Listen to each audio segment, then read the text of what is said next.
Hello guys, and welcome to All Things Ghostly.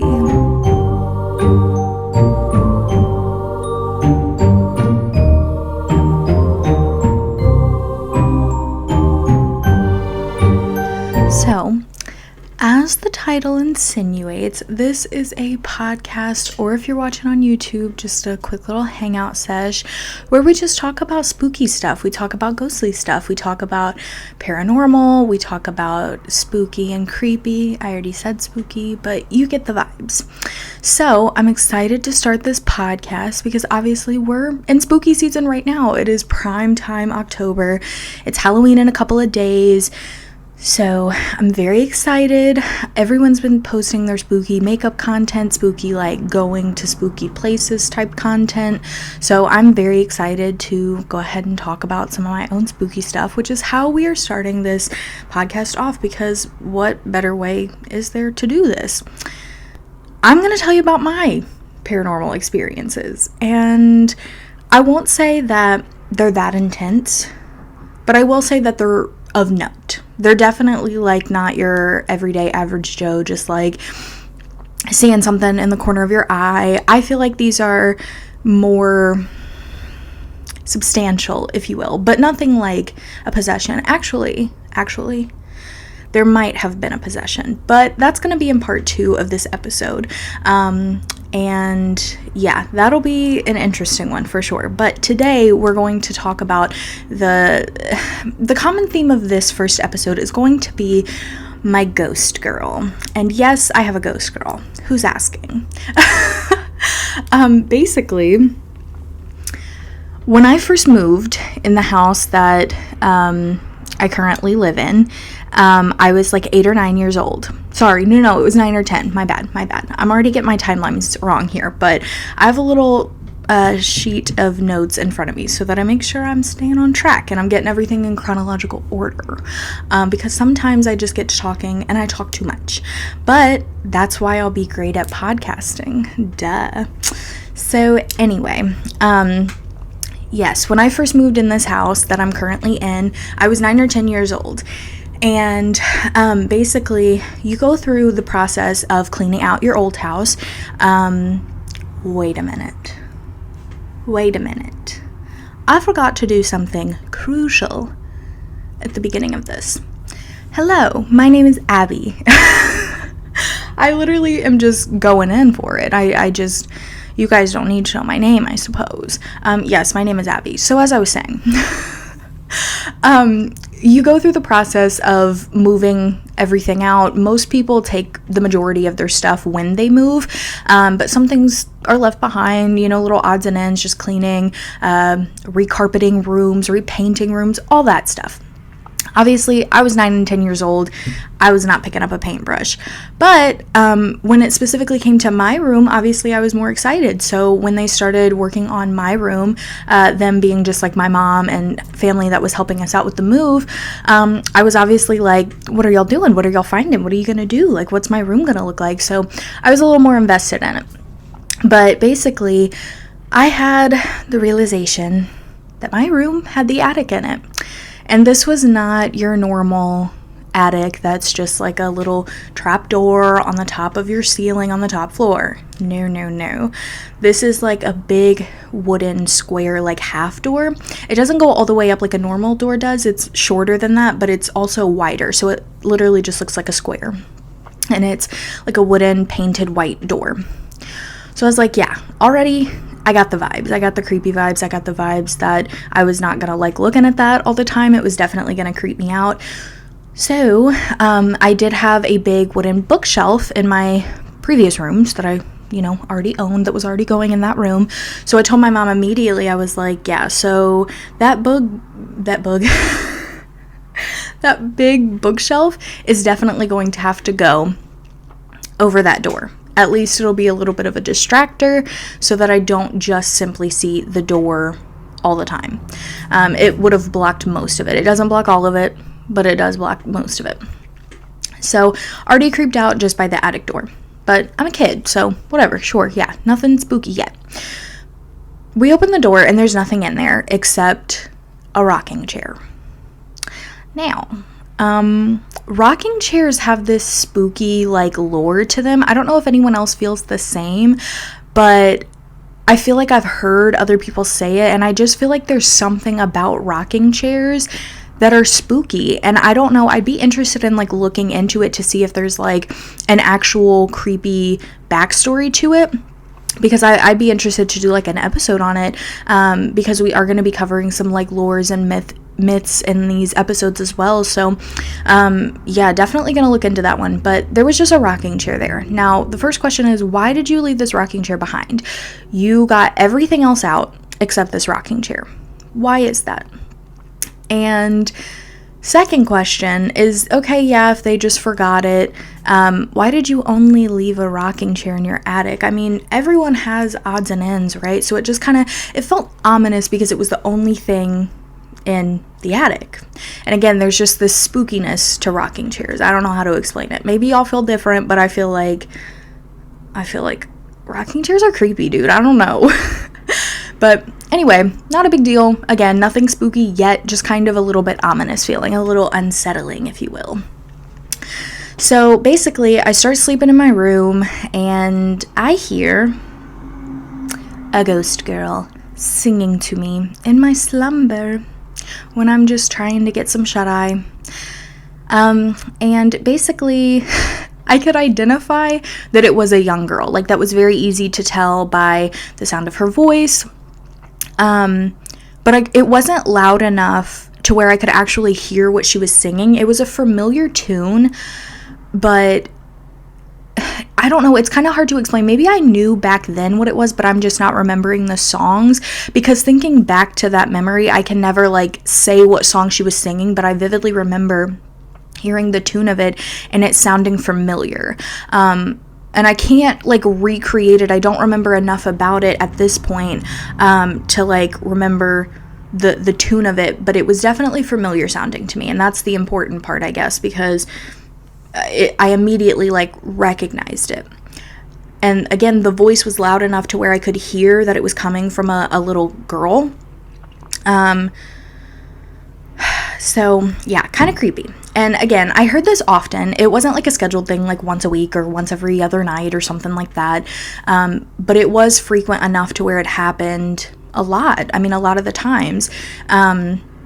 So as I got older, like fast forward maybe to like middle school, early high school time, I started hearing it less. Now, it's no secret that children and pets are the most vulnerable to paranormal activity. And it's just because they don't know how to talk themselves out of believing something. They just go based on instinct. Like what's in front of them is what they're going to act on.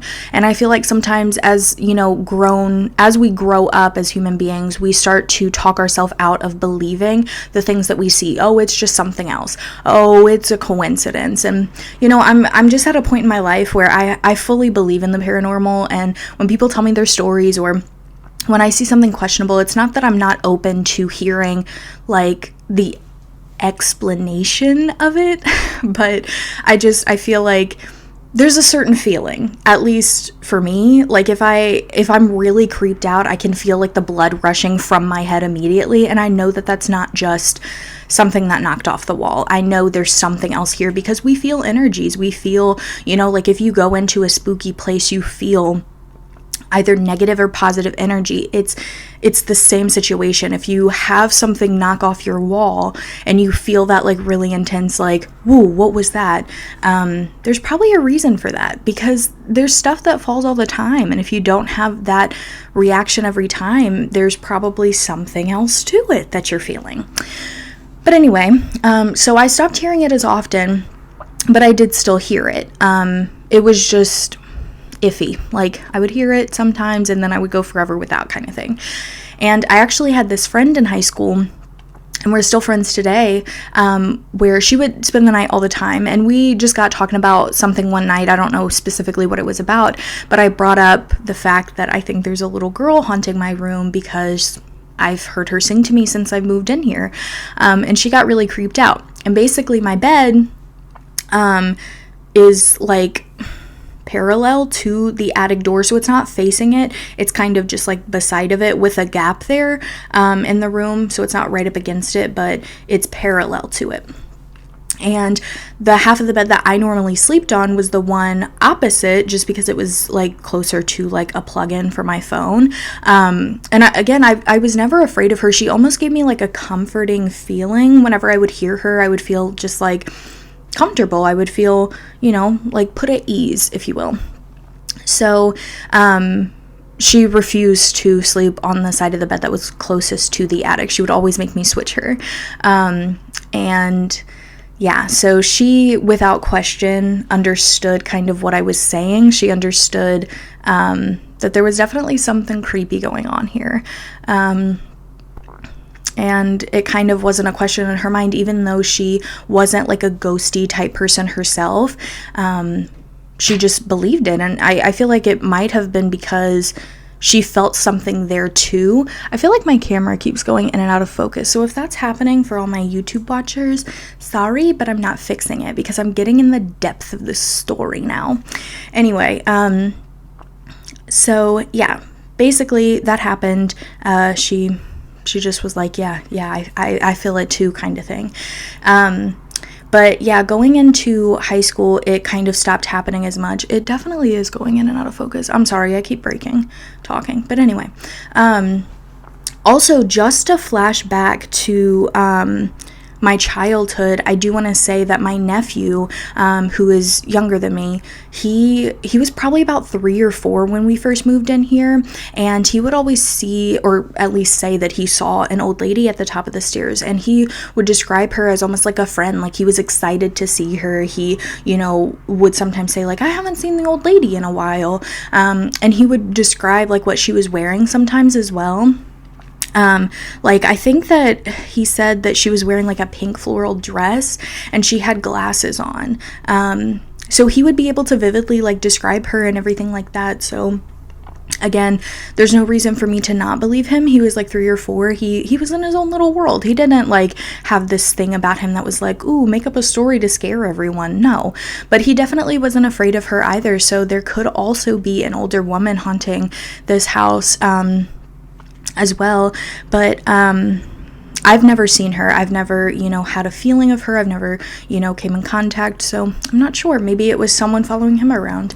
But yeah, haven't heard an update on that, so who knows about that one. But also another interesting thing, before we sway too far away from my childhood, I used to collect porcelain dolls, but I never wanted new ones. Like we would have like catalogs sent to our home that, especially during Christmas time, would have like a bunch of dolls in it. And obviously I was a kid, I liked dolls, but specifically when we would go to yard sales or thrift stores, I always wanted these porcelain dolls, and I never wanted new ones. Obviously I had built this little collection, which actually that bookshelf that I was just talking about, the whole top shelf of that bookcase was filled with porcelain dolls. So I didn't have a huge collection, but definitely a good sized one.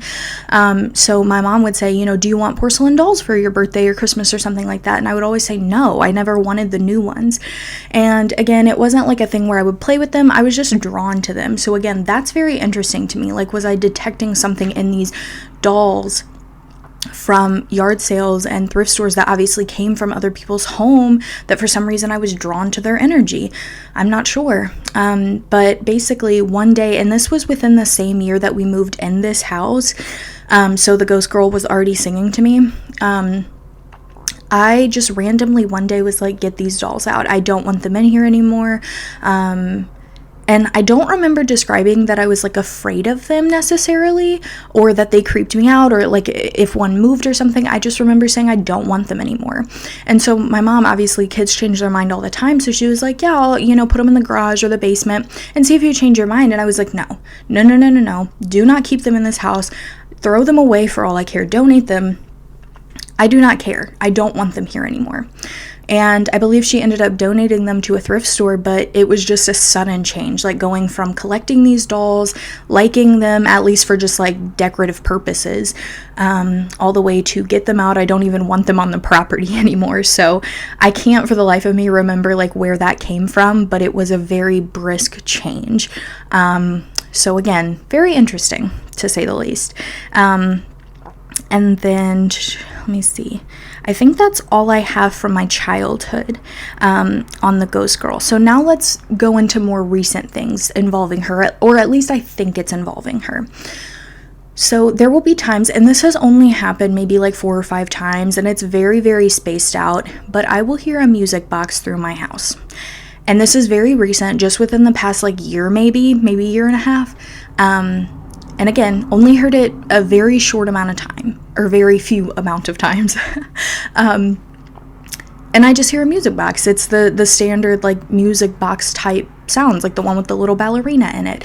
But again, I do not have a music box. There's nothing else in that attic. And again, it hasn't been like looked at in a long time, because again, that big bookcase is still there after, several many years. But there's no music box in there. There's no music box in this house. And again, I'll hear it downstairs. There's like a vent that goes from my room to the downstairs area. And I've heard it through that vent from the downstairs. I've heard it in my room. And it doesn't happen for very long. It just kind of goes and then it stops. And then I'm like, oh my gosh, what is happening? And I haven't asked anyone else if they've heard it, but again, I don't need to. I heard it, so I'm like, there's a music box going off. So yeah, definitely another interesting thing that's kind of just left open-ended for now, because again, oftentimes with these type of instances, there is no explanation for them. And that's definitely, for me, how I know that it's something that can't just be explained away. And rather than trying, it's like, well, I know that there's no music box in here, so where would the music be coming from if there's no music box?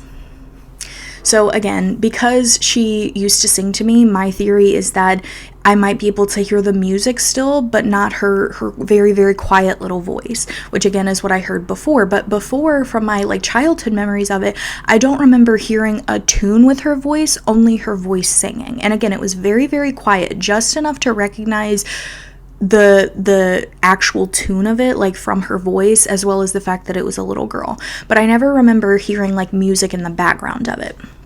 So I'm not sure. Maybe I've gotten to an age where I can't hear her voice anymore and it's just music. I don't know. I don't know what's going on. If I did, I would feel much easier about the whole situation. But yeah, don't know about that one, but something definitely of note. And then the most recent has actually been happening this last like month and a half, maybe 2 months at this point, but I think it's more so around the month mark, where I will hear tapping on the attic door. Yes, I said that. I said that correctly. It's the creepiest thing I've experienced in this house, definitely. And it's I'm just lost for words about it, to be honest, because I don't know what to do about it, to be fair. Like, I genuinely have no fucking clue. Oh, sorry. I wasn't supposed to cuss. I was trying to keep this a family-friendly thing. But basically, I'm going to try to recreate the sound. I don't want it to, like, blow y'all's eardrums, so I'm going to do it kind of quietly over here. Ready? It's like this.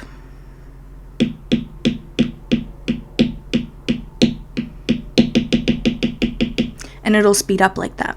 And again, it's not a scheduled thing. I don't hear it every single night. For the first time, like the first part of this happening, I did hear it every night. It was like 4 nights in a row, and it would wake me up anywhere from like 2 to maybe 5 a.m. And it was loud enough to wake me up and creepy enough to where I wouldn't fall back asleep. And I never, ever, ever have heard this during the day. And I feel like, again, if it was something rattling against the wall or something rattling against a surface, you would be able to hear it more often than just a very specific time frame at night. Like, it would happen during the day. And again, I'm not always in my room during the day, but there are times that I go up there to do work or just to hang out and watch Netflix, whatever. So I feel like I would definitely be able to hear it more than just at that time at night when I'm sleeping.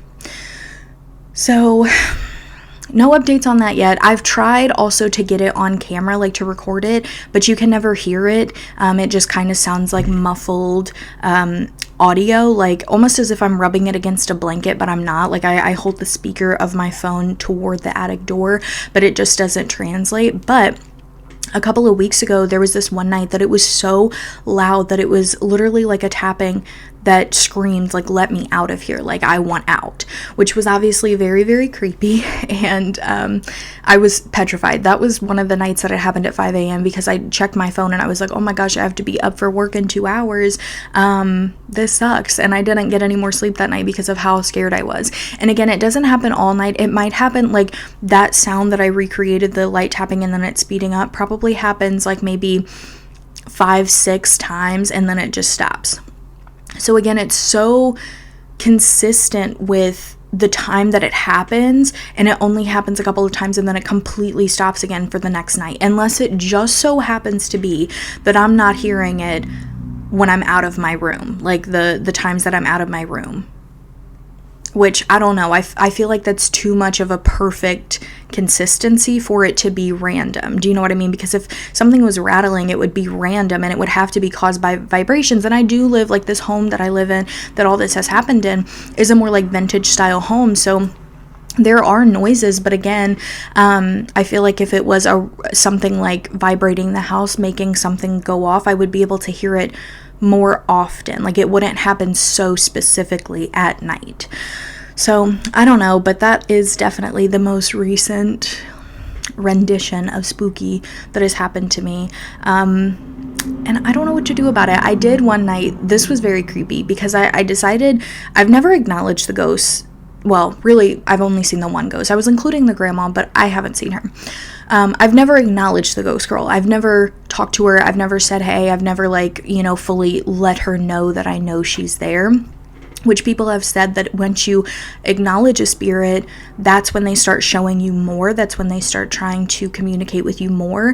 And honestly, I'm not interested in communicating with the spirits in my own home.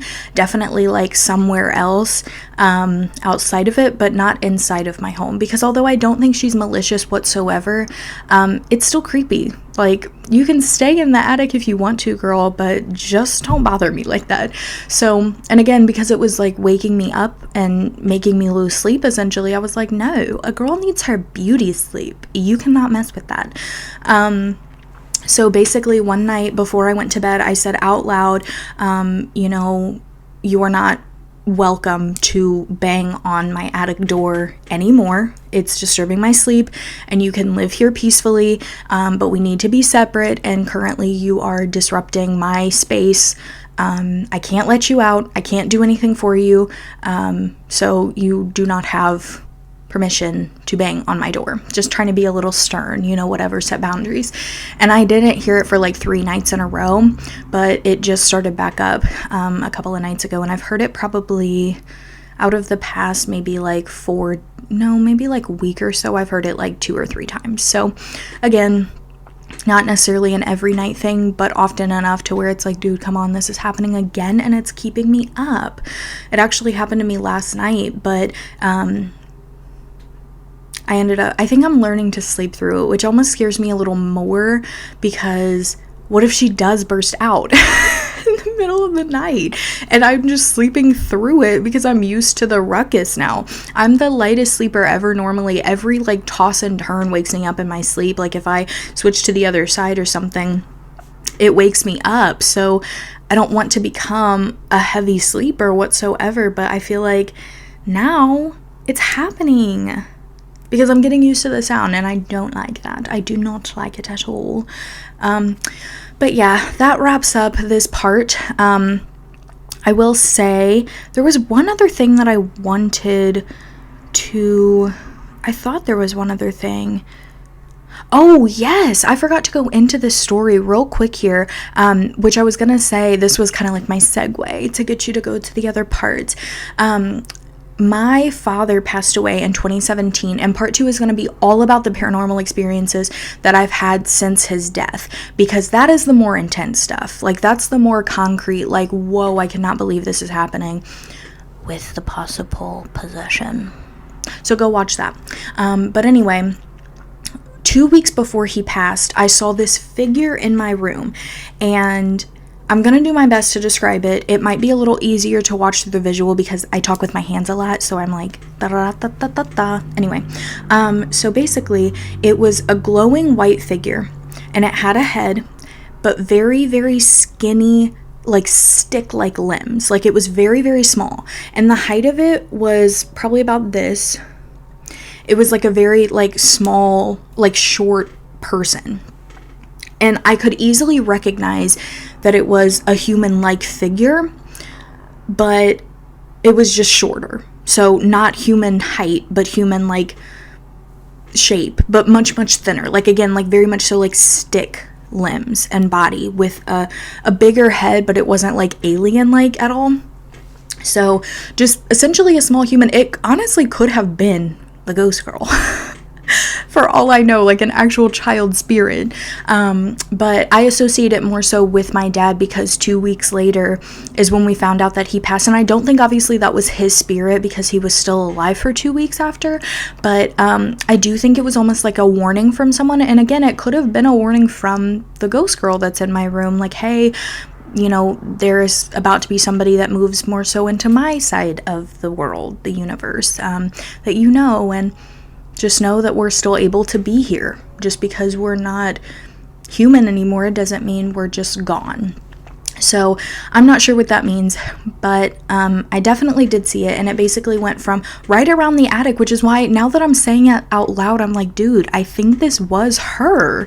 Because again, a small human? Duh. Why did I not piece this together before? That's actually crazy. I'm like having a realization. Live on air, except I'm not live, but I am on air. Anyway, so basically it went from where my attic is in my room to the other corner of it, and then it just disappeared. So it was very much so like there and gone. And again, this was in the middle of the night, so I had woken up from something. I don't know what woke me up. It could have been a sound, but I don't recall it being a sound. And then I saw it, and then it just went away, and I went back to sleep because, again, it was very non-threatening. I didn't feel afraid of it. I didn't feel like, oh my gosh, I need to get out of here. Like, this is just craziness. I didn't feel any of that, so I just kind of went back to sleep. But, again, piecing it back together and realizing, like, oh, shoot, that was just a couple of weeks ago that happened. Could this have been a warning? I don't know. You decide. And if you have any theories about this, definitely comment if you're on the YouTube video, and if you're not, you can send me a message on my Instagram. It's at allthingsghostly, and let me know your theories about it, because I'm open to hearing. That was a motorcycle. Can you please shut up? Please and thank you. I'm open to hearing like theories about everything, because again, I'm not closed off to the explanations, but let me know what you guys think. Follow the Instagram, and also if you guys have your own paranormal experiences, send them in. The email will be in the description box of whatever platform you're listening on. It is allthingsghostlybusiness@gmail.com. Send those in because I want to read about your guys' experiences. And, you know, they feel a little more personable than just like stuff you can find on Reddit, which will also be talking about like those ghost stories that are on the internet. But I want to hear from you guys too. So definitely send those in. Follow the Instagram. There's also a TikTok, All Things Ghostly Podcast, on there because All Things Ghostly was taken. And now it has to be all long. All Things Ghostly Podcast. Anyway. But yeah, we'll probably do some TikToks on some things. And I might also do like lives getting ready. Show you what this beat process is like. And if you don't know what that is, it's the makeup. Like beating your face, the makeup. Yeah. Anyway, I don't know. We'll see what happens. I'm just wanting to experiment with the social aspect of all the platforms and see where this can go. So I hope you guys are along for the ride, and I hope you enjoyed this first episode. Definitely go to part 2. It should be up within a couple of days of the first one to learn about the other part of my paranormal experiences involving my dead father, who possibly possessed me. And I mean quite literally. This is not clickbait. It's not. Or title bait. So anyway, I will see you guys in that next video. I hope you enjoyed and have a great rest of your day. Goodbye.